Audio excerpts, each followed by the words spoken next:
നമസ്കാരം, JB ജംഗ്ഷനിലേക്ക് സ്വാഗതം. Major രവിയായിരുന്നു കഴിഞ്ഞ ദിവസം നമ്മുടെ അതിഥി. ഒരുപാട് പട്ടാള കഥകൾ മലയാളിക്ക് ചൊല്ലിക്കൊടുത്ത, അതോടൊപ്പം ഒട്ടേറെ വിവാദങ്ങളും മലയാളിക്ക് നൽകിയ മേജർ രവിയുടെ ജീവിത വഴിത്താരയിലൂടെയുള്ള യാത്ര ഈ എപ്പിസോഡിലും തുടരുകയാണ്. ഒരാളെന്താ ഇത് കേട്ടിട്ട് ഒരാൾ നിങ്ങളോട് സംസാരിക്കാൻ വേണ്ടി വരട്ടെ. രവി സാർ, ഒരു കാര്യം ചോദിച്ചോട്ടെ. കീർത്തിചക്ര എന്ന സിനിമ നമ്മൾ കാശ്മീരിൽ ഷൂട്ട് ചെയ്യുമ്പോൾ ഒരുപാട് പ്രോബ്ലം ഉണ്ടായിട്ടുണ്ട്. 15 വർഷങ്ങൾക്ക് ശേഷമാണ് ഒരു സിനിമ കാശ്മീരിൽ ഷൂട്ട് ചെയ്യുന്നത്. നമുക്കൊരുപാട് ത്രട്ടുകളുണ്ടായി. നമ്മൾ ഷൂട്ട് ചെയ്യുന്ന സമയത്ത് ഏതാണ്ട് 13 ബ്ലാസ്റ്റുകൾ അവിടെ നടന്നു. അതെല്ലാം അതിജീവിച്ചാണ് നമ്മൾ ആ സിനിമ ഷൂട്ട് ചെയ്തത്. ആ ചിത്രത്തിലെ നമ്മുടെ ഒരു വീട് ഒരു സെറ്റായിരുന്നു, പ്രധാനപ്പെട്ട ആ വീട്. നമ്മൾ സെറ്റൊക്കെ ഇട്ട് ഷൂട്ട് ചെയ്ത് കുറച്ച് ദിവസം കഴിഞ്ഞപ്പോഴാണ് അത് വളരെ പ്രസിദ്ധനായ ഒരു മിൽട്ടൻ്റെ ഗ്രാമമായിരുന്നത്. അപ്പോൾ അവരവിടെ ഷൂട്ട് ചെയ്യാൻ പാടില്ലെന്നും അവരുടെ ഒരു ന്യൂസ് പേപ്പറിൽ നമുക്ക് ത്രട്ട് തരുന്ന പോലെ വാർത്തകളൊക്കെ വന്നു. ഈ വാർത്ത വന്നതിൻ്റെ പിറ്റേ ദിവസം നിങ്ങൾ ഷൂട്ടിന് ആ സ്ഥലത്തേക്കാണ് പോയത്. ഞാൻ കുറച്ച് കഴിഞ്ഞാണ് ലൊക്കേഷനിലേക്ക് വന്നത്. എനിക്കറിയേണ്ടത്, അന്ന് ഞാൻ അവിടെ വരുമെന്ന് നിങ്ങൾക്ക് എങ്ങനെ അറിയാമായിരുന്നു? എന്തായിരുന്നു നിങ്ങൾക്ക് എന്നിലുള്ള വിശ്വാസവും ധൈര്യവും?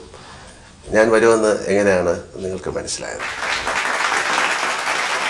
ലാല് വളരെ സ്നേഹത്തോടെ മേജർ നിങ്ങളെ അനുസ്മരിക്കുകയാണ്, നിങ്ങളുടെ ആ സിനിമയും അതിൻ്റെ ചുറ്റോട്. എനിക്ക് തോന്നുന്നു മേജറിൻ്റെ ഈ എന്താ പറയണ്ടേ, ജീവിതം നമ്മളിങ്ങനെ കോർത്തിണക്കുമ്പോൾ താങ്കൾക്ക് അമൂല്യമായി തോന്നുന്ന ഒരുപാട് മുത്തുകളാണ് ഇപ്പോൾ ഞാൻ താങ്കൾക്ക് സമർപ്പിക്കുകയാണ്. അതെല്ലാം ഈ ഒരു ചോദ്യം ഞാൻ വളരെ മോശക്കാരാണെന്നാണ് വിചാരിച്ചിരുന്നത്. പക്ഷേ ഞാൻ ഒരിക്കലും പറഞ്ഞിട്ടില്ലല്ലോ. ഞാൻ ഒരിക്കലും ടാസ്കിനെ അണ്ടർസ്റ്റിമേറ്റ് ചെയ്തു. ഞാനല്ലേ പറഞ്ഞു, ഞാൻ ഇവിടെ വരുന്ന സമയത്ത് I should be very prepared എന്നുണ്ടായിരുന്നു. പിന്നെ ഞാൻ വിചാരിച്ചു എനിക്കൊന്നും വിളിച്ചു വെക്കാനില്ല, പിന്നെന്തിനാ ഞാൻ തോക്കുമായിട്ട് പോകുന്നുള്ള ഒരു ലെവലിൽ തോക്കുണ്ടോന്നില്ല. ഞാൻ I respect you because you grill people, I watch your programs also. പക്ഷെ what will I be preparing, because what are you going to ask എന്നുള്ള എനിക്കറിയില്ല. ഞാൻ ഇത്ര പാവാന്നുള്ള കാര്യം എനിക്കറിയില്ല. പക്ഷെ ലാൽ സാർ ഇപ്പൊ ഈ ചോദിച്ച ചോദ്യത്തിന്റെ ഉത്തരം ഞാൻ ഒറ്റ വാക്കിൽ പറഞ്ഞിട്ട് പിന്നെ ഞാൻ എക്സ്പ്ലെയിൻ ചെയ്യാം. എന്ത് ചങ്കൂറ്റമായിരുന്നു എന്നുള്ളത് എനിക്ക് അദ്ദേഹത്തിന്റെ ചങ്കൂറ്റം അറിയാമായിരുന്നു. അതുകൊണ്ടാണ് ഞാൻ ആ ഷൂട്ടിംഗ് അവിടെ പ്ലാൻ ചെയ്തത്. അന്ന് പറ്റിയത് എന്താണെന്ന് വെച്ചാൽ കാലത്ത് 6 മണിക്ക് എനിക്ക് ന്യൂസ് പേപ്പറും കൊണ്ടിട്ട് മിലിറ്ററി ഇന്റലിജൻസിന്റെ ആൾക്കാർ വന്നിട്ട് പറഞ്ഞു, സാർ അവിടെ ഷൂട്ടിങ്ങിന് പോകണ്ടാന്ന്, ഇതാണെന്ന് പറഞ്ഞു. അപ്പം ന്യൂസിനകത്ത് അവർ എഴുതിയിരിക്കുന്നത് Major Ravi is back in the valley with a shooting team, not with AK-47 but with camera. അപ്പം അതൊരു വാണിംഗ് ആയിരുന്നു ഈ മിലിറ്റൻസ്. ഇത് മിലിറ്റൻസിന്റെ പേപ്പറായിരുന്നു, ഞാനിവിടെ വന്നിട്ടുണ്ടെന്നുള്ളത്. അപ്പം അതിന് മുന്നേ 89, 90, 90s, 91 ഞാൻ നല്ലപോലെ ഓപ്പറേഷൻ ചെയ്തിട്ടുള്ള ഏരിയയാണ്. എന്നെ നല്ലപോലെ ടാർഗറ്റും ചെയ്തിട്ടുണ്ട് അവിടെ. കമാൻഡോസിൽ ഇങ്ങനെ ഒരു സൗത്ത് ഇന്ത്യൻ ഉണ്ട്, സൗത്തി ഉണ്ടെന്ന്, ഏക് മദ്രാസി ഹേ കർക്കെന്ന് അങ്ങനെയൊക്കെയാണ് ഇവർ എഴുതുന്നത്. അതൊക്കെ കഴിഞ്ഞിട്ടാണ് ഞാൻ ഈ ഷൂട്ടിങ്ങിന് 15 വർഷം കഴിഞ്ഞിട്ട് ഞങ്ങൾ ഷൂട്ടിങ്ങിന് പോവാണ്. അപ്പം ഈ ന്യൂസ് പേപ്പർ കിട്ടിയപ്പോൾ ഞാൻ പറഞ്ഞത് ലാലിനെ കാണിക്കരുത് കേട്ടോ എന്ന് മാറ്റി വയ്ക്കുന്നത്. ഞാൻ ഷൂട്ടിങ്ങിന് പോയി. അപ്പം എൻ്റെ മിലിറ്ററിക്കാർ ഫ്രണ്ട്സ് എല്ലാവരും കൂടെ അവരൊരു 10-200 ആളുകളെ അന്ന് അവിടെ പ്രൊട്ടക്ഷൻ വേണ്ടിയിട്ട് അവർ പറഞ്ഞു ആ ഏരിയയിലത്തെ കംപ്ലീറ്റ് പെട്രോളിങ് അവിടെ വെച്ചു. അപ്പോഴും എനിക്ക് അറിയാം ലാൽ സാർ വരും, പക്ഷെ ലാൽ സാർ ഈ പേപ്പർ കാണരുത്. ലാലിന് അറിയില്ല. ഞാൻ എൻ്റെ ധാരണ ലാൽ സാറിന് ഇത് അറിയില്ല എന്നുള്ളത്. അപ്പൊ ഞാൻ ഇങ്ങനെ വന്ന് ഇങ്ങനെ കയറി വരികയാണ്. ലാൽ സാർ നടന്ന് കയറി വരുമ്പോൾ ഞാൻ ഇങ്ങനെ നിന്ന് ചിരിച്ചു.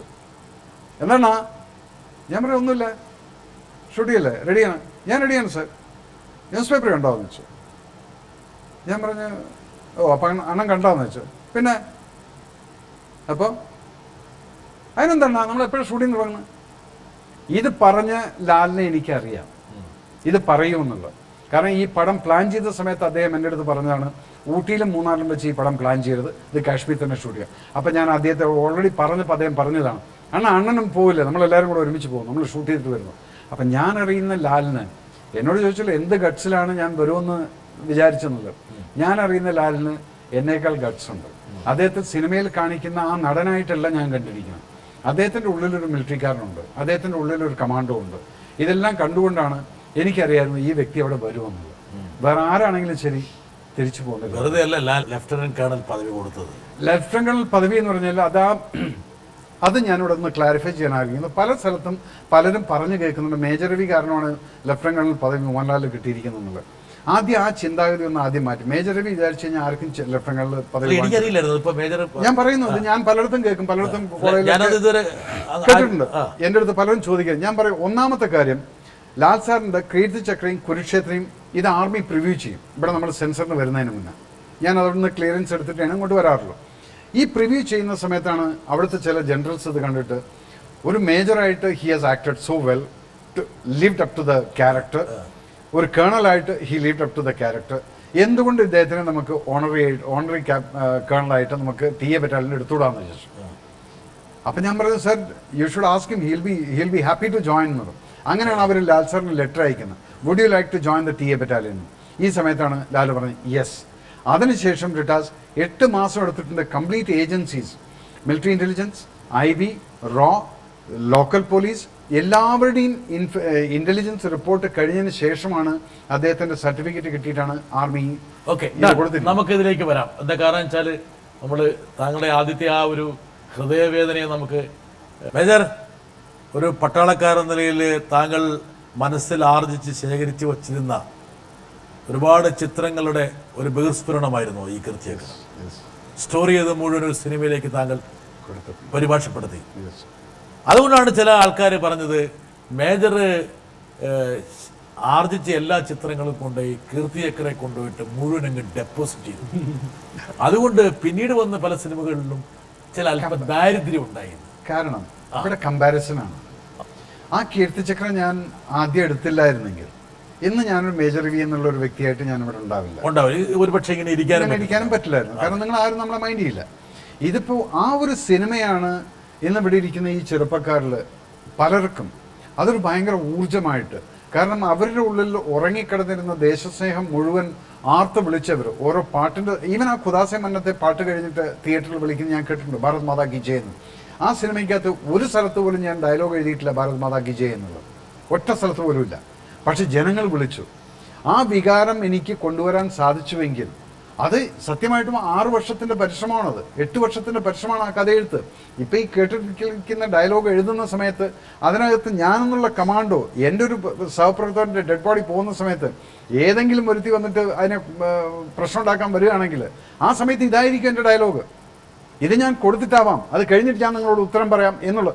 അത് ലാൽ സാർ പ്രസൻറ്റ് ചെയ്യുന്ന സമയത്താണ് ഒരു നടൻ എന്നുള്ള രീതി he lived to that commando major മഹാദേവൻ്റെ ക്യാരക്ടറിലേക്ക് he is living to that character. He is not Mohanlal the.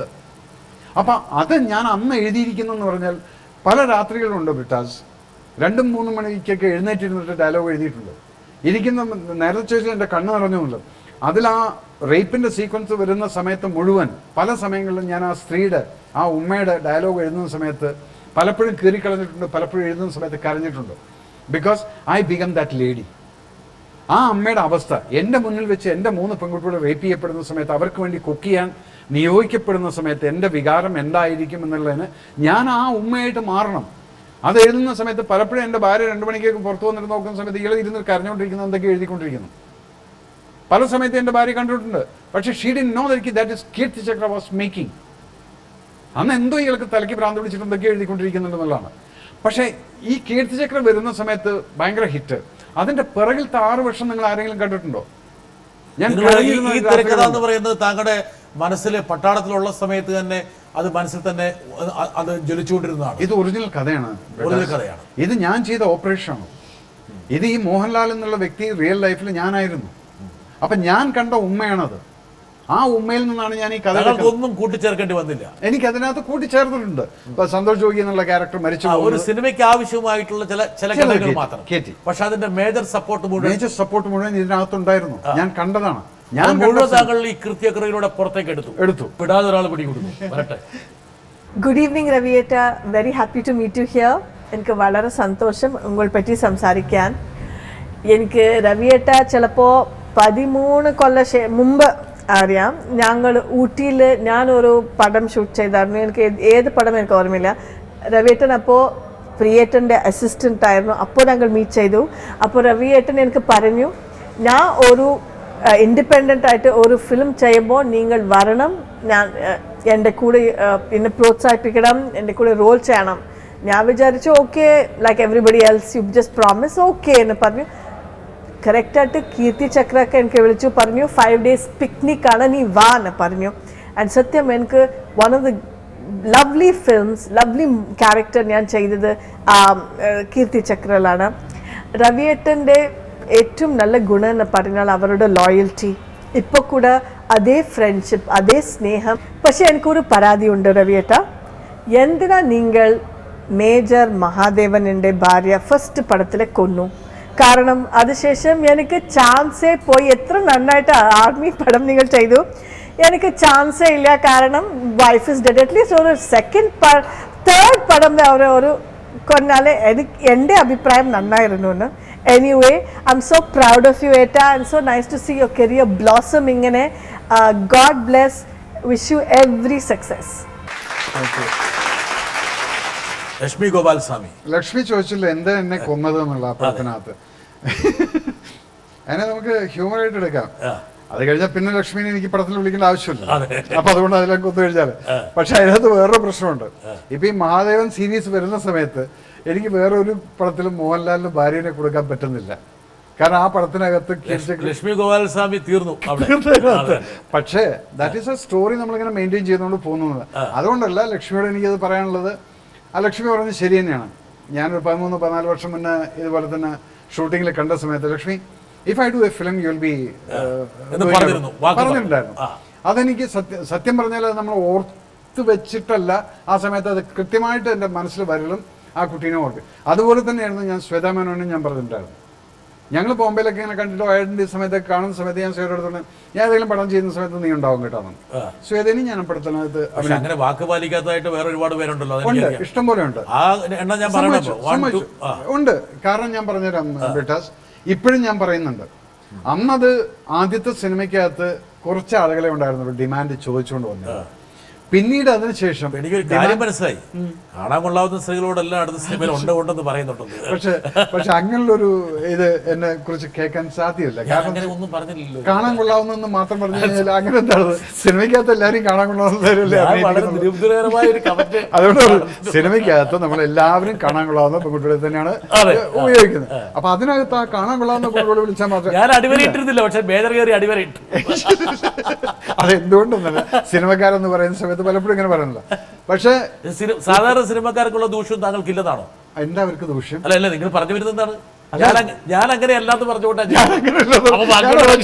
എന്താണ് സിനിമക്കാർക്ക് ദൂഷ്യം? എനിക്കറിയില്ല, നിങ്ങൾ പറഞ്ഞിടക്കേ. അത് ശരി, ഞാനങ്ങനെ അല്ലാതെ. ഞാൻ അങ്ങനെയല്ല എന്ന് പറഞ്ഞാൽ ഞാനൊരു പട്ടാളക്കാരനാണ്. ബാക്കി സിനിമക്കാര് പട്ടാളക്കാരല്ല. പട്ടാളക്കാരല്ലോ. അതല്ലേ ലക്ഷ്മി പറഞ്ഞൊരു കാര്യമുണ്ടല്ലോ, എന്റെ ഡിസിപ്ലിൻ, എന്റെ ടൈമിങ്സ് നമ്മളൊന്ന് ഒഴിച്ചു അതൊക്കെ വിട്ടേക്കാം.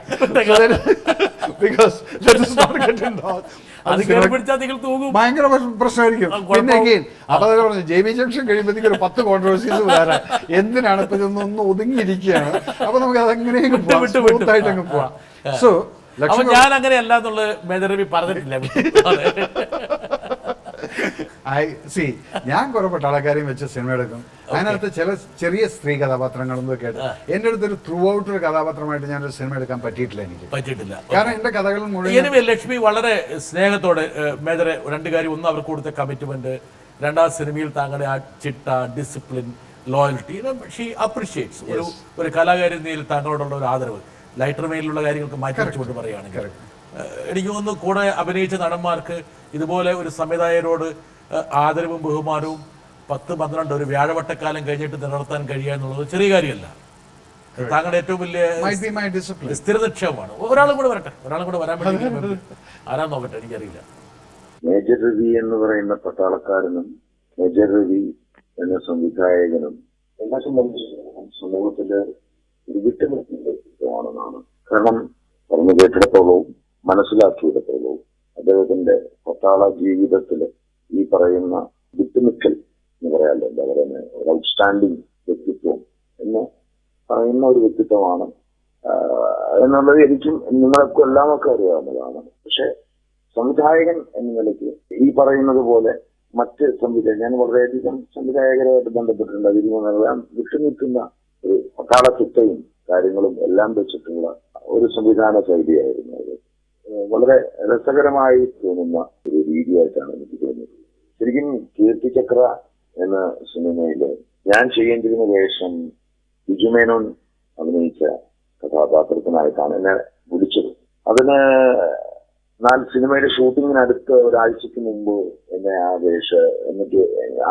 എന്നെ ഈ വേഷത്തിലേക്ക്, ഇപ്പൊ ഞാൻ അഭിനയിച്ച വേഷത്തിലേക്ക് എന്നെ മാറ്റിയത്.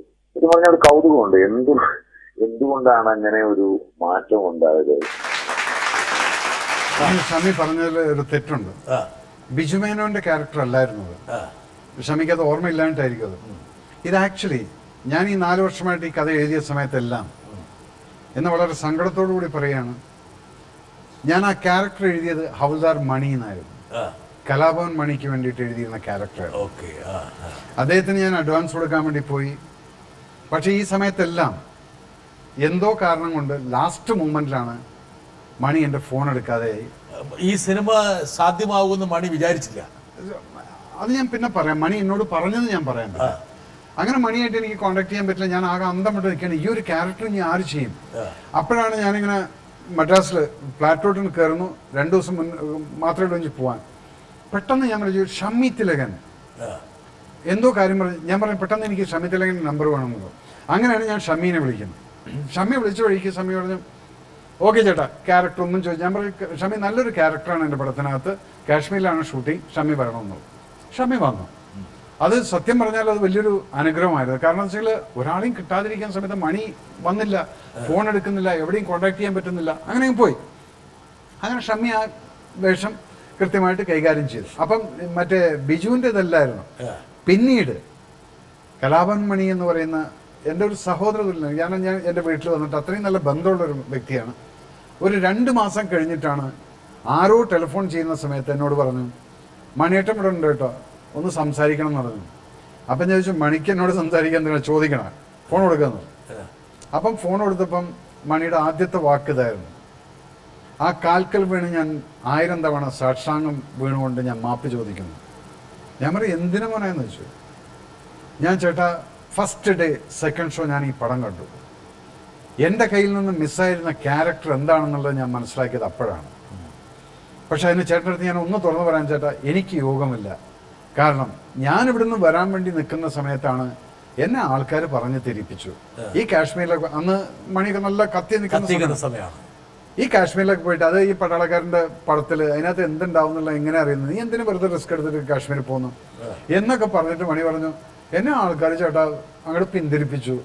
ഈ കാരണം കൊണ്ടാണ് ഇനിയും ചേട്ടൻ എനിക്ക് ഇത് മനസ്സിൽ വെക്കാതെ എന്തെങ്കിലും ഒരു റോള് തരണം എന്ന് പറയും. ഞാൻ പറഞ്ഞു മണി ഇനി ഞാൻ റോള് തരുമെന്നല്ല പറയുന്നത്, ഇനി എനിക്ക് ഇതുപോലൊരു ക്യാരക്ടർ മണിക്ക് വേണ്ടിയിട്ട് എൻ്റെ മനസ്സിനകത്ത് വന്നു കഴിഞ്ഞാൽ നിന്നെ വിളിക്കും, ചേട്ടൻ വിളിച്ചാൽ മതി, ഞാൻ ക്യാരക്ടർ പോലും ചോദിക്കില്ല എന്നുള്ളത്. നിർഭാഗ്യവശാൽ എനിക്ക് ഈ സിനിമ വരയ്ക്ക് അങ്ങനെ ഒരു ക്യാരക്ടർ ഉണ്ടാക്കാനും സാധിച്ചിട്ടില്ല. അതിന് മുന്നേ നമ്മളെ വിട്ടിട്ട് പോവുകയും ചെയ്തു. സോ ചില പെയിൻസ്, ചില വിങ്ങലുകൾ പലപ്പോഴും നമ്മുടെ മനസ്സിനകത്ത് കിടക്കും. അപ്പൊ ഷമ്മിക്ക് ഈ ക്യാരക്ടർ കൊടുത്തത് എന്താന്നുള്ളത് ബിജുവിനാണ് മാറ്റി. ബിജു നമ്മുടെ പടത്തിലുണ്ട്, ബിജു വേറെ ക്യാരക്ടറാണ് ചെയ്യുന്നത്. അപ്പൊ ഷമ്മി അത് മിസ്അണ്ടർസ്റ്റാൻഡിങ് ചെയ്തതാണ്. എനിക്കൊന്ന് ഇതുപോലൊരു വിങ്ങലുമായിട്ട് കഴിയുന്ന ഒരാളുണ്ട്, അയാളെയും കൊണ്ടുവരാൻ. രവി വളരെ ചെറുപ്പം മുതലേ എനിക്കറിയാം. എൻ്റെ അനിയനും രവി ഒരു ക്ലാസ്സിലാണ് പഠിച്ചിരുന്നത്. രവി പട്ടാളത്തിലായി, പട്ടാളക്കാരുടെ അങ്ങനെ കലാ സാംസ്കാരിക പ്രവർത്തനങ്ങൾ താല്പര്യമുള്ള ഒരു പട്ടാളക്കാരൻ എന്ന നിലയ്ക്ക് മാത്രമേ അറിയുമായിരുന്നു എനിക്ക് ആദ്യം. ഒരു ദിവസം ഞാൻ ഇങ്ങനെ സ്കൂളിലേക്ക് പോകുന്ന വഴിക്ക് അവരുടെ ഇപ്പം താമസിക്കുന്ന വീടിൻ്റെ പടിക്കൽ രവി നിൽക്കുന്നു. അദ്ദേഹം എന്നെ വിളിച്ചു, മാഷേ ഒരു തിരക്കഥ ഞാൻ എഴുതിയിട്ടുണ്ട്, അത് ഇംഗ്ലീഷിലാണ്, അതൊന്ന് മലയാളത്തേക്ക് ട്രാൻസ്ലേറ്റ് ചെയ്ത് തരുമോ? ഒരു 10 ദിവസം ലീവ് എടുത്ത് എവിടെയെങ്കിലും താമസിച്ച് സ്വസ്ഥമായിട്ടിരുന്ന് എഴുതണം. അപ്പോൾ ഞാൻ പെട്ടെന്ന് സ്കൂളിലേക്ക് പോകുന്ന വഴിക്ക് അയ്യോ എനിക്ക് സൗകര്യം ഉണ്ടാവില്ലല്ലോ, ലീവ് എടുക്കാനൊക്കെ 10 ദിവസം ലീവ് എടുക്കാനൊക്കെ വിഷമമാണ്, അതുകൊണ്ട് അത് വിഷമമാണ് എന്ന് പറഞ്ഞ് ഞാനത് അദ്ദേഹത്തിൻ്റെ ആ ക്ഷണം നിരസിക്കുകയാണ് ചെയ്തത്. വളർന്നു വരുന്ന പ്രഗത്ഭനായ ഒരു സംവിധായകൻ തന്ന ഒരു ക്ഷണമാണ് ഞാൻ നിരസിച്ചത്. അതിലെനിക്ക് ഇപ്പോഴും പ്രയാസമുണ്ട്. രവി എന്ന് വിളിക്കുന്നത് എൻ്റെ അനിയൻ്റെ കൂടെ പഠിച്ചുകൊണ്ടാണ് കേട്ടോ. രവിക്ക് അതിൽ വിഷമമുണ്ടോ എന്ന് എനിക്കറിയില്ല, വിഷമം ഉണ്ടാവില്ല എന്നാണ് എൻ്റെ ധാരണ. കണ്ട നിങ്ങൾ വേറെ പല ആൾക്കാരുടെ മനസ്സിലും വിങ്ങലിട്ടിരിക്കുകയാണ്. ഞാനിട്ടതല്ലല്ലോ, അദ്ദേഹം തന്നെ പറഞ്ഞില്ലേ സ്വയം കൃതാർത്ഥം. കീർത്തിചക്രയുടെ തിരക്കഥ എനിക്ക് എന്നിൽ ഒരു സിനിമാക്കാരനെന്നുള്ള വിശ്വാസം ഉണ്ടായിരുന്നില്ല. അപ്പം ഞാനിത് എൻ്റെ വളരെ ക്ലോസ് സുഹൃത്തുക്കൾ, 1 രഞ്ജിത്ത് ഡയറക്ടർ, 2 രഞ്ജി പണിക്കർ, 3 സിബി ഉദയൻ, ഈ 3 പേരുടെ അടുത്തും ഞാൻ ഈ കഥ എഴുതാൻ വേണ്ടി കൊണ്ടുപോയിട്ടുണ്ട്. രഞ്ജിത്ത് ഈ കഥ മുഴുവൻ അങ്ങ് കേട്ടിട്ട് പറഞ്ഞു, അദ്ദേഹം വേഗം വിളിച്ചിട്ട് ബോംബെയിൽ ആരെയും വിളിച്ചിട്ട് പറഞ്ഞു നല്ലൊരു കഥയുണ്ട്, ഹിന്ദിയിൽ ചെയ്യാൻ പറ്റുന്നു. രഞ്ജിത്ത് പറഞ്ഞു ഇതിനകത്ത് ഞാനൊന്നും ചെയ്യാലടാ, നീ വിട്ടേക്കുന്നു. ഞങ്ങൾ എടാപൊടാന്ന് വിളിക്കുന്ന ഒരു ബന്ധമാണ് ഞങ്ങൾ ഈ ഞാനും രഞ്ജിത്തും രഞ്ജി പണിക്കരും. പിന്നെ ഞാൻ രഞ്ജി പണിക്കരുടെ അടുത്തേക്കാണ് പോകുന്നത്. അപ്പോഴും എനിക്ക് വിശ്വാസം ഞാൻ ഈ എഴുതിയത് തന്നെയാണോ കഥ എന്നുള്ളത് എനിക്കറിയില്ല. രഞ്ജി പണിക്കർ ഫുൾ ഇരുന്നിട്ട് കേട്ടു, കഥയെല്ലാം കേട്ടിട്ട് പറഞ്ഞു ഇതിൽ രാഷ്ട്രീയപരമായിട്ടോ അല്ലെങ്കിൽ അതിന് എന്റെ രീതിയിലൊരു ഡയലോഗ് ഒന്നുമില്ല, ഇതിൽ നീ പറയുന്നത് തന്നെയാണ് ഡയലോഗ് എന്ന് പറഞ്ഞു. അപ്പൊ ഞാൻ പറഞ്ഞു രഞ്ജി ഇത് തന്നെ മതിയോന്ന് വെച്ചു. മതിയെന്ന്. അത് കഴിഞ്ഞ് അവസാനം ഞാൻ സിബി ഉദയൻ കൂട്ടുകാരാണ്, അവരെ വിളിച്ചിരുത്തി കഥ കേൾപ്പിച്ചപ്പം എല്ലാം കഴിഞ്ഞിട്ട് പറഞ്ഞു ചേട്ടാ ലാസ്റ്റ് 40 മിനിറ്റ് എന്ന് പറയുന്നത് ചേട്ടൻ എന്താ പറയുന്നത് ഞങ്ങൾക്ക് മനസ്സിലാവുന്നില്ല. ഈ റേപ്പ് ഞങ്ങൾ എന്താ എഴുതുക, റേപ്പ് എന്താണ് ചെയ്യേണ്ടത്, ഇത് ചേട്ടാ ഞങ്ങൾക്ക് ഒന്നും ചെയ്യാൻ പറ്റില്ല കേട്ടോ എന്ന്. അങ്ങനെ ഞാൻ ഇവരെ വിട്ടു. ഇതെല്ലാം സിനിമ കഴിഞ്ഞ് ഇന്നിപ്പോൾ രഞ്ജിത്തിൻ്റെ അടുത്ത് എനിക്ക് ഏറ്റവും അധികം കടപ്പാട്, ഞാൻ എൻ്റെ എല്ലാ സിനിമയിലും അദ്ദേഹത്തിൻ്റെ വോയിസ് ഒക്കെ കാണുന്നത് എന്താണെന്ന് വെച്ചാൽ അന്ന് ഈ കഥ കേട്ട സമയത്ത് രഞ്ജിത്തിൻ്റെ അടുത്ത് ആരോ ഒരു ഹിന്ദി പടം ചെയ്യണം എന്ന് പറഞ്ഞ് നടക്കുന്ന സമയത്ത് ആ പ്രൊഡ്യൂസറിൻ്റെ അടുത്തേക്ക് എന്നെ പറഞ്ഞു വിട്ടു. എത്ര സിനിമക്കാരത് ചെയ്യും? ഞാനൊരു സിനിമ ചെയ്തിട്ട് പോലുമില്ല. രഞ്ജിത്ത് തന്നെ ബോംബെക്ക് പറഞ്ഞു വിട്ടു ഇത് ഹിന്ദിയിൽ ചെയ്യുമെന്നും പറഞ്ഞിട്ട്. അത് നടന്നില്ല. അതെല്ലാം ഓരോ നിമിത്തമാണത്. രഞ്ജി പണിക്കർ എൻ്റെ അടുത്ത് ഇതിനകത്ത് ഒന്നുമില്ല, നീ ഞാൻ പറഞ്ഞു തന്നെയാണ്, അത് അതുപോലെ എഴുതിയിട്ടുള്ളത് അതുപോലെ സിനിമ ചെയ്തേക്കുന്നത്. അതുപോലെ ഒരാൾ തന്നെയാണ് ഈ മാഷ്. ഇപ്പം അവരൊന്നും മാഷ് മിസ്സാക്കി എന്ന് പറഞ്ഞാൽ ഞാൻ ചോദിച്ചു, മാഷ് നമുക്കൊന്നും ഒരു 10 ദിവസം പോയി ഇരുന്നാൽ അവർക്ക് മലയാളം പിന്നെ ബ്രിട്ടാസിന് വേറൊന്നറിയോ, ഞാൻ 3 ലാംഗ്വേജിലും അഗ്രഗണ്യനാണ്. കാരണം മലയാളം, ഇംഗ്ലീഷ്, ഹിന്ദി ഈ 3 ലാംഗ്വേജാണ് ഞാൻ 10ാം ക്ലാസ്സിൽ തോറ്റ സബ്ജക്ട്. അപ്പൊ എനിക്ക് മലയാളത്തിലും എനിക്കറിയില്ല. ഞാൻ 10ാം ക്ലാസ്സിൽ ജയിച്ച ചില സബ്ജക്ട്സ് വേറെ ഉണ്ട്, ജയിച്ച് 3 മാത്സും സയൻസും സോഷ്യൽ സ്റ്റഡീസും അത് പാസ്സായിട്ടുണ്ട്. പക്ഷെ ഈ 3 ലാംഗ്വേജും ഞാൻ തോറ്റിട്ടുള്ളതാണ്. അപ്പം ഇന്നിപ്പം ഞാൻ ഡയലോഗ് എഴുതുന്ന എൻ്റെ എല്ലാ സിനിമകളിലും ഹിന്ദിയുണ്ട്, ഇംഗ്ലീഷുണ്ട്, മലയാളമുണ്ട്. ഇതെല്ലാം ദൈവം അനുഗ്രഹിച്ച് എൻ്റെ ഹാർഡ് വർക്കിൽ ഞാൻ ഉണ്ടാക്കിയിട്ടുള്ള ലാംഗ്വേജിൻ്റെ ഇതാണ്. പക്ഷെ എനിക്ക് മലയാളത്തിൽ ഞാൻ ഇപ്പോഴും ഐ എം നോട്ട് കംഫർട്ടബിൾ അല്ല. സിനിമയ്ക്ക് വേണ്ടതായിട്ടുള്ള ഡയലോഗുകൾ എന്നിൽ നിന്ന് ആ പഞ്ച് അത് ഞാൻ കണ്ടിട്ടുള്ള രഞ്ജിത്തിൻ്റെ അടുത്തുണ്ട്, രഞ്ജി പണിക്കരുടെ അടുത്തുണ്ട്. ഇങ്ങനെയുള്ളവരെ അവരെയൊക്കെ ഞാൻ ഇന്ന് അതുകൊണ്ടാണ് രഞ്ജിത്തിൻ്റെ അടുത്ത് ഞാൻ എപ്പോഴും കൊടുത്തയക്കും. എൻ്റെ സിനിമ കഴിയാറാകുമ്പോൾ വോയിസ് ഓവറിന് എടാ അങ്ങനെ ഒരു സിറ്റുവേഷൻ ഉണ്ട്, എന്നിട്ട് അവൻ അവിടെ നിന്ന് ഇരിക്കുക നിനക്കിത് സിറ്റുവേഷൻ എഴുതിയിട്ട് ഇങ്ങോട്ട് അയച്ചു തന്നു കഴിഞ്ഞാൽ ഞാൻ വോയിസ് ഓവർ ഇരുന്ന് വെച്ചിരിക്കുക. അന്നൊരു കുറേ പേരെ വിളിച്ചാലും എന്തായാലും സാധനം വരും.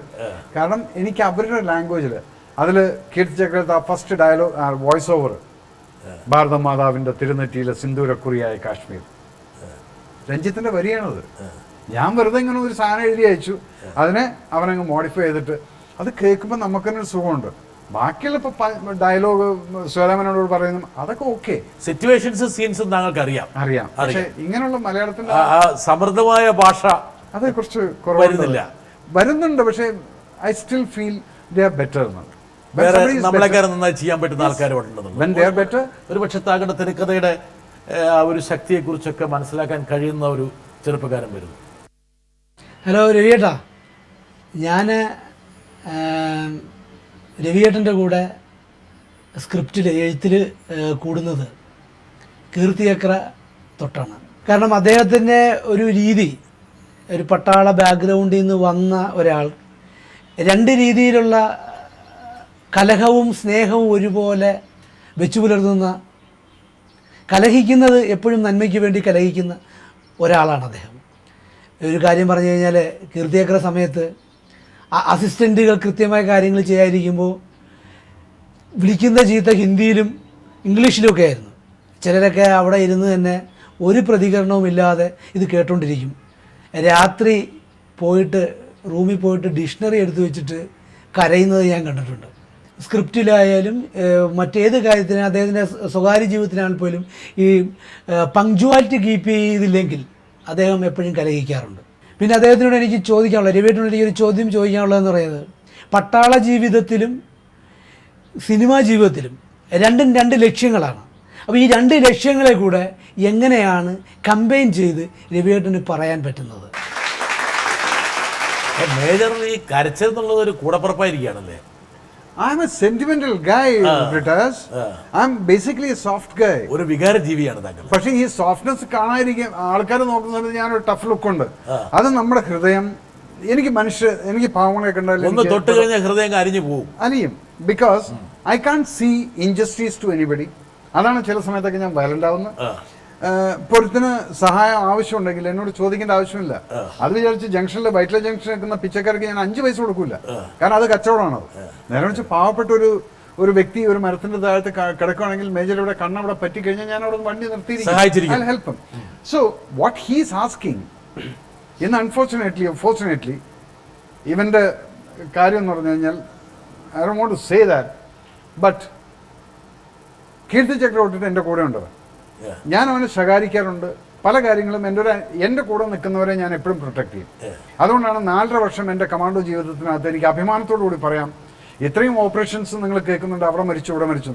എൻ്റെ 30 പേരിൽ ഇന്ന് ആ 30 പേരും 4.5 വർഷത്തിനകത്ത് ഇഷ്ടംപോലെ ഓപ്പറേഷൻസ്, ഇന്നത്തെ പോലെയല്ല ആഴ്ചയ്ക്ക് ഓപ്പറേഷൻ ചെയ്തിട്ടുള്ള ഞാനെന്ന കമാൻഡോ, എൻ്റെ ഒരു വ്യക്തിക്ക് പോലും 30 കമാൻഡോ ബഡ്ഡീസിൽ ഒരാൾക്ക് പോലും ഒരു പോറൽ പോലും ഏറ്റിട്ടില്ല. വരട്ടെ, നോക്കട്ടെ. നമസ്കാരം സാർ. എൻ്റെ ആർമി ലൈഫിനെ കുറിച്ച് ഞാൻ പറയുമ്പോൾ 22 കമ്പനി കമാൻഡർ കീഴിൽ ഞാൻ സർവീസ് ചെയ്തിട്ടുണ്ട്. പക്ഷേ മേജർ രവി സാബിനെ പോലെ ഡെഡിക്കേറ്റഡ് ആയിട്ടുള്ള ഒരാളിൻ്റെ കീഴിൽ സർവീസ് ചെയ്യാൻ കഴിഞ്ഞത് ഒരുപക്ഷെ എൻ്റെ തന്നെ ആർമി ലൈഫിൽ ഒരു വലിയ മുതൽക്കൂട്ടായി ഞാൻ കണക്കാക്കുന്നു. കാരണം അദ്ദേഹം വന്നിട്ട് ഒരു ലീഡർ എന്നുള്ള ലെവൽ ജവാനെ മുമ്പോട്ട് നിന്ന് നയിക്കുകയും മാത്രമല്ല ഒരു ജവാൻ ചെയ്യുന്നതിനേക്കാൾ അപ്പുറം ഒരു ഓപ്പറേഷനിൽ ഇനിഷ്യേറ്റീവ് എടുത്ത് അതിന് കൂടെ ഉണ്ടായിരുന്ന ട്രൂപ്സിന് യാതൊരു പരിക്കും ഏൽക്കാതെ ലെവലിൽ ആ ഓപ്പറേഷൻ കംപ്ലീറ്റ് ചെയ്യുന്നതിൽ മേജർ സാബിനെ പോലെ വേറൊരു വ്യക്തിയെ ഞാൻ എൻ്റെ ആർമി ലൈഫിൽ കണ്ടിട്ടില്ലെന്ന് വേണം എനിക്ക് ഈ അവസരത്തിൽ പറയാനുള്ളത്. സാർ, ഞാനിനി ഒരു ചോദ്യം സാറിനോട് ചോദിക്കുകയാണ്. ഇത്രയും കാലം സാർ ആർമിയിൽ സർവീസ് ചെയ്തതിന് ശേഷം കുറേ കാലം സിനിമാ ഫീൽഡിൽ വർക്ക് ചെയ്തു. പക്ഷേ രണ്ടാമതൊരു ആർമി ജീവിതം ഇനി ഉണ്ടായാൽ കേണൽ ദത്ത സാബ് പോലെ ഒരു കമാൻഡിങ് ഓഫീസർ നയിക്കുന്ന ബറ്റാലിയനിൽ ഞങ്ങളെപ്പോലെ പണ്ട് സാറിൻ്റെ കൂടെ വർക്ക് ചെയ്ത കമാൻഡോസിൻ്റെ കൂടെ വർക്ക് ചെയ്യാൻ സാർ താല്പര്യപ്പെടുന്നു. താങ്കളുടെ മനസ്സിൽ വന്ന കാര്യങ്ങളാണ് ഞാൻ very nice. Why? Because he is my buddy pair. ഞങ്ങൾക്ക് കമാൻഡോസിൽ ഒരു ബഡ്ഡിയുണ്ട്. എൻ്റെ 4 വർഷത്തെ ബഡ്ഡി പേരാണ് ഈ അനിൽ എന്ന് പറയുന്നത്.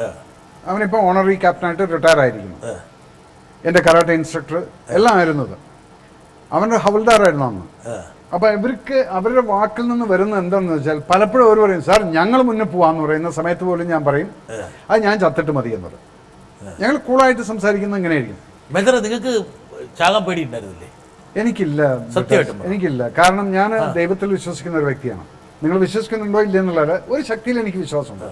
അപ്പം നമ്മളെ സൃഷ്ടിച്ചിട്ട് ഇങ്ങോട്ട് വിട്ടിട്ടുണ്ടെങ്കിൽ ഓൾറെഡി തീരുമാനമായിട്ട് നമ്മൾ എത്ര ദിവസം ജീവിക്കും. ഓപ്പറേഷന് പോകുമ്പോൾ മരണത്തെക്കുറിച്ച് ചിന്തിച്ചിട്ടില്ല. കാരണം എൻ്റെ ഈ അനിലിനടക്കം ചോദിച്ചു നോക്കുന്നു.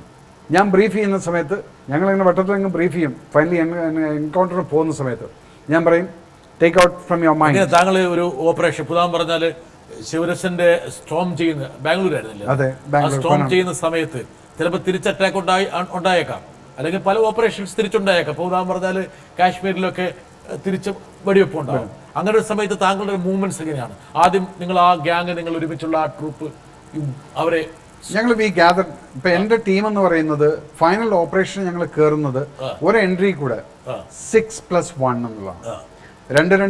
3 ബഡി പേഴ്സ്, ഈ 2 പേര്, ഒരു എഞ്ചിനീയർ ഗായ് എന്ന് പറഞ്ഞിട്ട് ആ ആളാണ് ആദ്യം പോയിട്ട് വാതിലിന്റെ മുകളിൽ ബ്ലാസ്റ്റ് സെറ്റ് ചെയ്ത് വാതിൽ ബ്ലാസ്റ്റ് ചെയ്യുന്നു. അപ്പം വെടിവെച്ചിട്ടല്ല വാതിൽ ബ്ലാസ്റ്റ് ചെയ്യുന്നത്. നമ്മളൊരു ഫ്രെയിം ചാർജ് വെക്കും.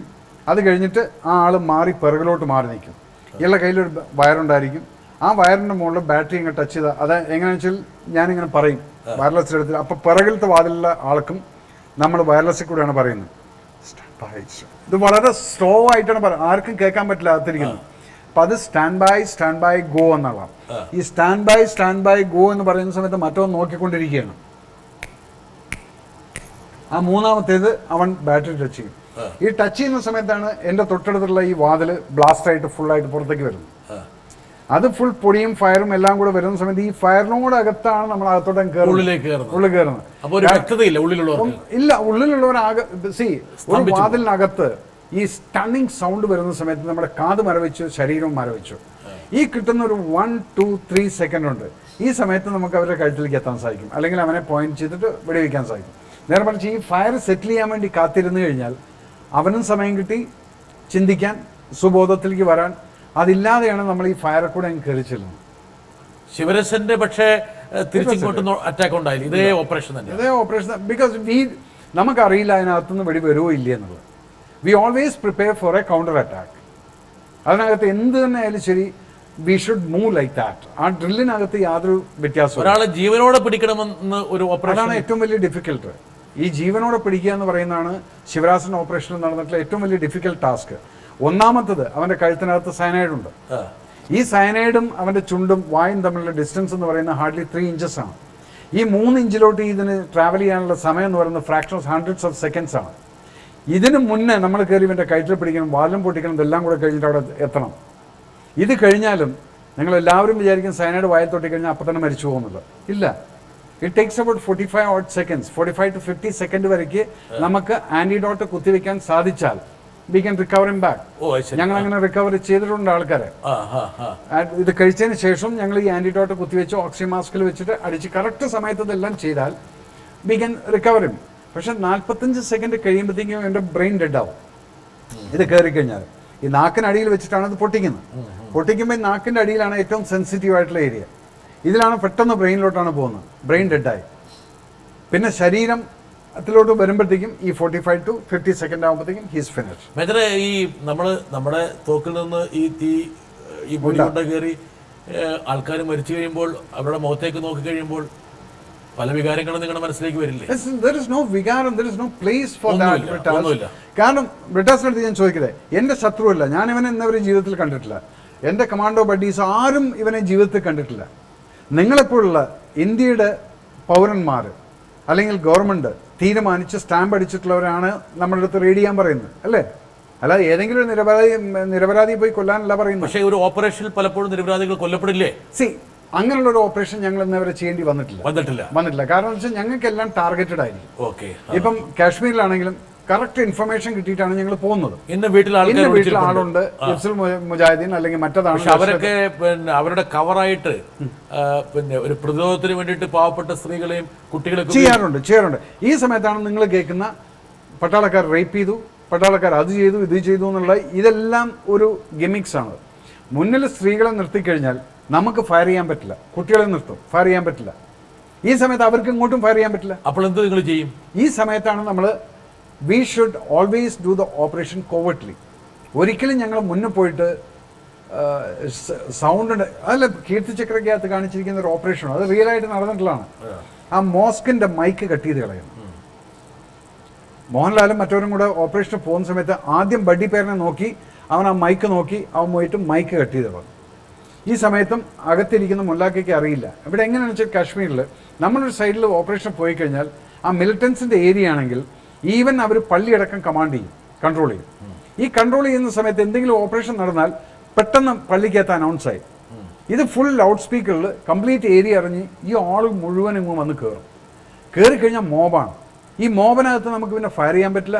ഇവരെ പിടിച്ചുകൊണ്ട് പോകുന്ന സമയത്ത് പലപ്പോഴും അവർ ആക്രമിക്കാറുണ്ട്. അപ്പോൾ ഇതിനൊക്കെ എന്താ ചെയ്യാൻ പറ്റുമെന്ന് വെച്ചാൽ ഞങ്ങൾ ചെയ്തിരുന്ന ഓപ്പറേഷൻ അവർ പോലും അറിയാതെ ഞങ്ങൾ അവരുടെ വീട്ടിനകത്ത് കയറി കൂളായിട്ട് ഇവരെ പിടിച്ചുകൊണ്ട് പോരും. ഈ സമയത്ത് നമ്മൾ പിടിച്ചു കൊണ്ടുവരുന്ന സമയത്ത് ഉള്ള ലേഡീസിനെ എല്ലാം അത്രയും ശരിക്കും പറഞ്ഞാൽ ഞങ്ങൾ ത്രട്ടൻ ചെയ്തിട്ടാണ്. നിങ്ങൾ ശബ്ദം ഉണ്ടാക്കി കഴിഞ്ഞാൽ ഞങ്ങൾ ഈ കൊണ്ടുപോകുന്നവരെ തട്ടിക്കളയുന്നത്. Some deterrence has to be there. പക്ഷേ എങ്കിലും പട്ടാളക്കാർ മനുഷ്യന്മാരാണ്, ചില വീഴ്ചകളൊക്കെ വരാറില്ലേ? വീഴ്ചകൾ വരാറുണ്ട്. അതുകൊണ്ട് തന്നെയാണ് ഞാൻ പറയുന്നത്, പട്ടാളത്തിൽ നിങ്ങൾ റേപ്പിനെ കുറിച്ചൊക്കെ കേൾക്കാറുണ്ട്. കേട്ട് കഴിഞ്ഞാൽ നിങ്ങൾ അതിനപ്പുറത്തുള്ളൊരു കാര്യം നിങ്ങൾ കേൾക്കുന്നില്ല. ഈ പട്ടാളക്കാരനെ പിടിച്ചു കഴിഞ്ഞാൽ, അവനതിനെ അക്യൂസ് ആയിക്കഴിഞ്ഞാൽ 90 ദിവസമാണ് മാക്സിമം ഒരു കേസിൻ്റെ വിധി പറയാൻ. ഈ വിധി പറഞ്ഞു കഴിഞ്ഞാൽ മിനിമം പനിഷ്മെൻ്റ് എന്ന് പറയുന്നത് ഏതെങ്കിലും സ്ത്രീകളോട് അട്രോസിറ്റി കാണിച്ചിട്ടുണ്ടെങ്കിൽ 14 കൊല്ലത്തെ റിഗ്രസ് ഇംപ്രസ്മെൻ്റ് ആണ് പട്ടാള കോടതി വിധിക്കുന്നത്. ഇതാരും കാണുന്നില്ല. ഇതൊക്കെ കണ്ടുകൊണ്ടാണ് മുഴുവൻ പട്ടാളക്കാരൻ റേപ്പിസ്റ്റ് അല്ലാതിരിക്കുന്നത്. കാരണം പനിഷ്മെന്റ് അത്രയും സീവിയറാണ്. 1-2 വ്യക്തികൾ അവരെന്താ തമ്മിൽ സബോർഡിനേറ്റിനെ വെടിവെച്ചുകൊള്ളു. തിരിച്ചു പോകുന്നതിനെ കുറിച്ച് താങ്കളുടെ ബഡ്ഡി ചോദിച്ചു. ചോദിച്ചു. ഞാൻ ഇപ്പോഴും ഇതുപോലുള്ള ബഡ്ഡീസ് എൻ്റെ കൂടെ വരികയാണെങ്കിൽ ഞാൻ എന്തിന് തിരിച്ചു പോകുന്നതിന് മുന്നേ തന്നെ കഴിഞ്ഞ ഗവൺമെൻറ് നമ്മുടെ LDF ഭരിച്ച സമയത്ത് മറ്റേ Kodiyeri Balakrishnan sir home minister ആയിരിക്കുന്ന സമയത്ത് ഞാൻ കൂടെ ഇനിഷ്യേറ്റ് ചെയ്തിട്ട് റേസ് ചെയ്തിട്ടുള്ള ഒരു ഫോഴ്സ് ഉണ്ട് ഇവിടെ, ഒരു കേരള പോലീസിൻ്റെ കമാൻഡോ ഫോഴ്സ്. അവർക്ക് ഈ ഓപ്പറേഷൻസ് മുഴുവൻ ഞാൻ ട്രെയിനിങ് കൊടുക്കുമായിരുന്നു. അത് കഴിഞ്ഞ് പിന്നീട് വന്ന ഗവൺമെന്റിൽ നിന്ന് എന്നെ ആരും വിളിച്ചിട്ടില്ല, ആരും ചെയ്തിട്ടില്ല. ഭാഗമാകാൻ തയ്യാറാണ്. ഞാൻ ഇപ്പോഴും ഗവൺമെന്റിന്റെ അടുത്ത് പറയാൻ ആഗ്രഹിക്കുന്നത്, ലെറ്റ് us റിവൈവ്. ഒരു ഓപ്പറേഷൻ നടത്താൻ കൈ ധരിക്കുന്നുണ്ട്. ഇതുപോലുള്ള ആളുകൾ ഞങ്ങൾ ഫ്രീ സർവീസ് ചെയ്യാൻ തയ്യാറാണ്. എൻ്റെ ബഡീസ് കേരളത്തിലുള്ളവർ ഞാൻ വിളിച്ചു കഴിഞ്ഞാൽ എന്നോടുള്ള ആദരവ് കൊണ്ട് അവരെന്തും ചെയ്യും. അവർക്ക് പൈസ കൊടുക്കേണ്ട ആവശ്യമില്ല. കാരണം അവരും എന്നെ പോലെ രാജ്യത്തിന് വേണ്ടി ഇന്നും ജീവൻ കൊടുക്കാൻ യൂണിഫോം ഇടാൻ വേണ്ടി ഒരു അവസരം കിട്ടിക്കഴിഞ്ഞാൽ I'll go. അന്ന് ചെയ്ത് കഴിഞ്ഞ യൂണിഫോം ഇട്ട് കഴിയുമ്പോൾ താങ്കൾ ചെയ്യാൻ ആഗ്രഹിക്കാത്തൊരു കാര്യം എന്താണ് മുമ്പ് ചെയ്തത്? മുമ്പ് ചെയ്തതെന്ന് പറഞ്ഞാൽ അങ്ങനെയൊന്നുമില്ല. ഞാൻ അങ്ങനെ ഒരു തെറ്റൊന്നും ചെയ്തിട്ടില്ല. അന്നത്തെ ഒരു സ്പിരിറ്റ് എന്ന് പറയുന്നത് രാജ്യദ്രോഹികളെയാണ് നമ്മൾ എപ്പോഴും ഫേസ് ചെയ്യുന്നത്. അത് എന്തോ ഒരു പവർ കൊണ്ട്, അതല്ല ഞാൻ നേരത്തെ പറഞ്ഞത്, അനിലിനെ പോലുള്ള ഇവരെല്ലാം 30 പേരും ഇന്ന് ജീവനോട് ഇരിപ്പുണ്ട്. അതെനിക്ക് അഭിമാനിക്കാവുന്ന ഒരു കാര്യമാണ്. ആസ് എ കമാൻഡർ എൻ്റെ ആർക്കെങ്കിലും ഒരു ഇഞ്ചുറി വന്നു കഴിഞ്ഞാൽ അല്ലെങ്കിൽ മരിച്ചു പോയി കഴിഞ്ഞാൽ അതായിരിക്കും ഏറ്റവും വലിയ ദുഃഖം നമ്മൾ മനസ്സിലാക്കും. ഞാൻ ഒരു രംഗം കാണിച്ചത് താങ്കളുടെ സക്സസ്ഫുൾ ആയിട്ടുള്ള ഒരു പടത്തിലെ ഒരു രംഗമാണിത്. ഇതിൽ താങ്കളുടെ വേറൊരു പേഴ്സണാലിറ്റിയുടെ ഒരു ട്രേറ്റ് കൂടി വ്യക്തമായി. എന്താ കാരണം വെച്ചാൽ ഒരു പക്ഷേ പൊതുവായി സ്വീകരിക്കപ്പെടുന്ന ഒരു നിലപാട് പാകിസ്ഥാൻ എന്ന് പറയുന്നത് വളരെ പൈശാചികമാണ്, നമ്മുടെ ശത്രുക്കളാണ്. അതുകൊണ്ട് വ്യത്യസ്തമായ ഒരു തീം, ഒരു മാനവികതയുടെ ഒരു തീം താങ്കൾ എടുത്തു. Is unbecoming of major Ravi. Major Ravi it's major Ravi. Yes. കാരണം പക്ഷെ താങ്കളെ കാണുന്ന ഒരാളല്ല ഈ സിനിമയിലെ താങ്കളെ ആ രംഗം. കാരണം താങ്കൾ സംസാരിക്കുമ്പോഴൊക്കെ തകർക്കണവന്മാരെ എന്നൊക്കെ പറയും. ഉണ്ട്. ഇവിടെയാണ് ബ്രിട്ടാസ് ഞാൻ പറയാൻ ആഗ്രഹിക്കുന്നത്.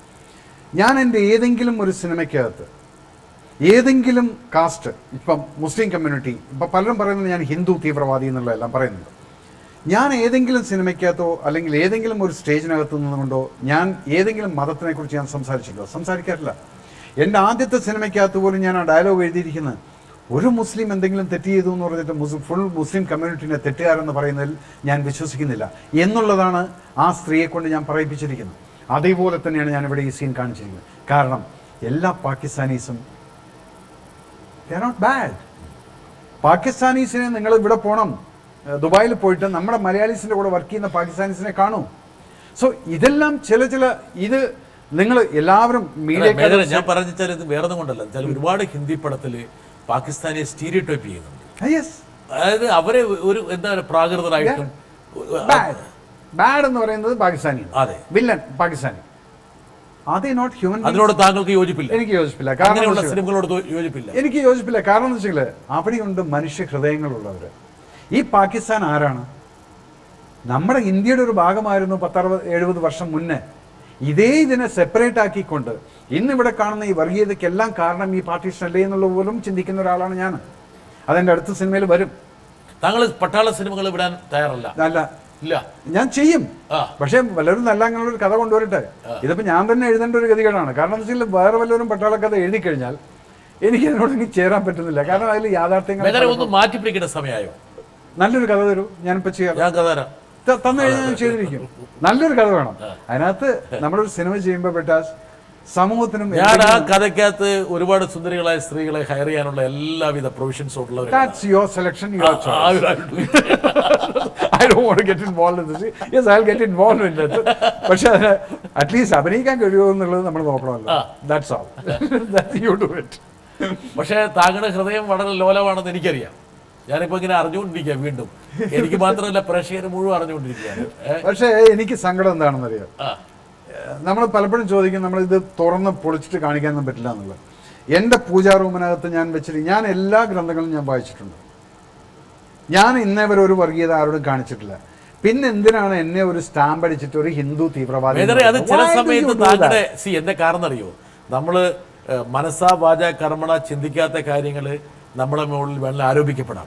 അതിൻ്റെ പകുതി കുറ്റം നമ്മുടെ. എന്താ കാരണം അറിയോ, ചിലപ്പോൾ നമ്മുടെ ശരീരഭാഷയോ നമ്മുടെ ഭാഷകളിൽ വരുന്ന ചില കുരുപ്പുകളോ വേണമെങ്കിൽ അങ്ങനെയുള്ള ചില സിഗ്നൽസ് കൊടുത്തേക്കാം ആയിരിക്കാം. അപ്പോൾ അതുകൊണ്ട് പകുതി ഞാൻ എപ്പോഴും ചിന്തിക്കുന്നത് വെച്ചാൽ, ഒരുത്തനോട് വിരോധം തോന്നുന്നുണ്ടെങ്കിൽ ഞാൻ ഒന്നും ചെയ്തിട്ടുണ്ടാവില്ല, പക്ഷേ എൻ്റെ ശരീരഭാഷ അങ്ങനെ സൃഷ്ടിച്ചേക്കാം, അങ്ങനെ ആയിരിക്കും. അതെ, അപ്പോൾ അതുകൊണ്ട് നമ്മൾ 50% കുറ്റവാളി തന്നെയാണ്. സംഭവിച്ചു. ഇപ്പം എന്നോട് മമ്മൂക്ക ചോദിക്കാനാണ്, നമ്മളൊന്നും മനസ്സാ വാചാക്രമണം അറിയാത്തവന്മാരൊക്കെ നമ്മുടെ ശത്രുക്കളാണല്ലോ.